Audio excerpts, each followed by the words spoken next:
جس طرح کی زندگی ہم بسر کر رہے ہیں، ماضی میں ایسی زندگی بادشاہوں کی نہیں۔ میں نے قوم عاد کی بستیاں دیکھی، قوم سمود کی بستیاں میں نے دیکھی، اصحاب رس اور شہر مدین کا علاقہ میں نے ایک زمانے میں دیکھا، اور ان کے بڑے بڑے لوگوں کے گھر دیکھے جو پہاڑوں کو کھود کے انہوں نے بنائے تھے۔ تو میں وہاں بھی ان دوستوں سے جو میرے ساتھ تھے، میں نے کہا کہ آج ہمارا جو رہائشی سٹائل ہے وہ ان سے بہتر ہے۔ پہاڑوں کے اندر ہی تھوڑا سا ایک بیڈ نما چیز بنا لی، اور یہ اس زمانے کی ان کی عالی نسب رہائشیں تھی۔ آج کے کھانے پینے، آج کی سواریاں، اور آج جو ہے وہ لوگوں کا آنا جانا اور زندگی کی عیش، لیکن سویر سے لے کر شام تک اللہ کی ناشکری زبان کے اوپر۔ شکر سیکھو، اللہ کا شکر کرو، شکر سے نعمتیں بڑھتی ہیں، ناشکری سے بے برکتی ہوتی ہے، ناشکری سے رزق چھین بھی لیا جاتا ہے اور بے برکتی بھی ہوتی ہے۔ رزق ہونے کے باوجود بھی برکت نہیں ہوتی۔ رزق کی کثرت کوئی چیز نہیں ہے، رزق کی برکت کچھ چیز ہے۔ تھوڑا ہو لیکن اس میں اللہ برکت ڈال دے، وہ کفایت کرے، وہ ضرورت کو پورا کرے، وہ صحت افزا ہو، وہ بدن کی فربہی کا، بدن کی صحت کا سبب بنے۔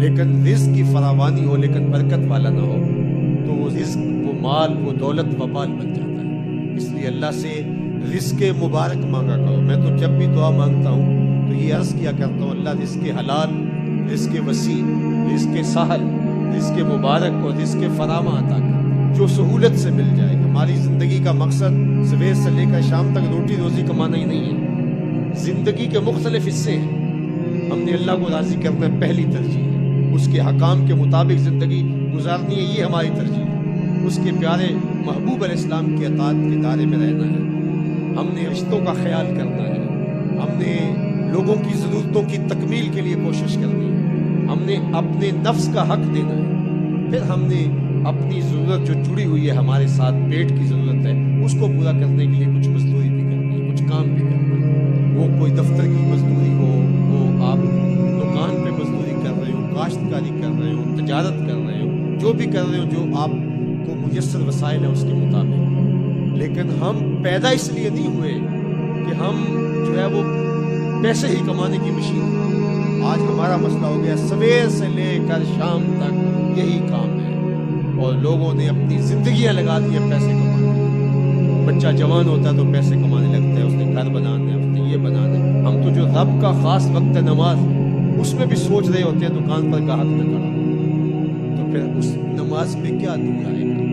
جس نماز میں کھڑے ہو کے ہم رب کے نہیں ہیں، رب کے سامنے کھڑے ہو کے بھی اس کے نہیں ہیں، تو دکان پہ اس کے کیسے ہیں؟ اسی لیے ہمارا معاشرہ مسلمان کہلانے کے باوجود اسلامی نہیں ہے، اس لیے کہ ہمارے سجدوں کے اندر بھی خیال غیر اللہ کی ہے۔ سجدہ تو اقصی غایت التذلل والخشوع، سجدے میں تو سب کچھ ڈھیر کر دیتا ہے بندہ، پیشانی بھی رگڑتا ہے، ناک بھی رگڑتا ہے، اعضاء بھی زمین پہ رگڑتا ہے، اور کس طرح گر جاتا ہے، اور گر کے کیا کہتا ہے؟ سبحان ربی الاعلیٰ، مالک یہ ہوں میں گرا پڑا اور تو ہے سب سے اعلیٰ۔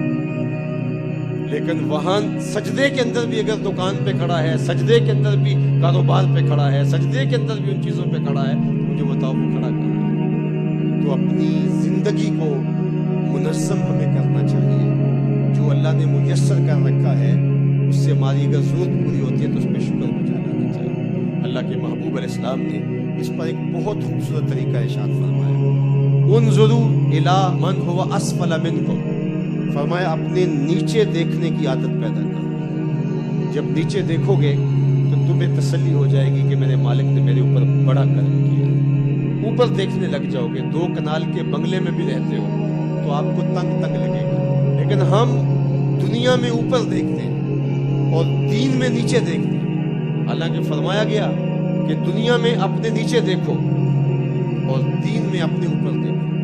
میں تو صرف 5 نمازیں پڑھتا ہوں یار، فلاں شخص تو تہجد بھی پڑھتا ہے، مجھے تو صرف اتنا نصیب ہے اور اس کے اعمال تو یہ ہے۔ لیکن وہاں ہمارا انداز نظر کیا ہے؟ فلاں بخشا گیا تو ہم بھی بخشے جائیں۔ اچھا اگر وہ نہ بخشا گیا تو ہم نے اپنی بخشش کو اس سے جوڑ دیا۔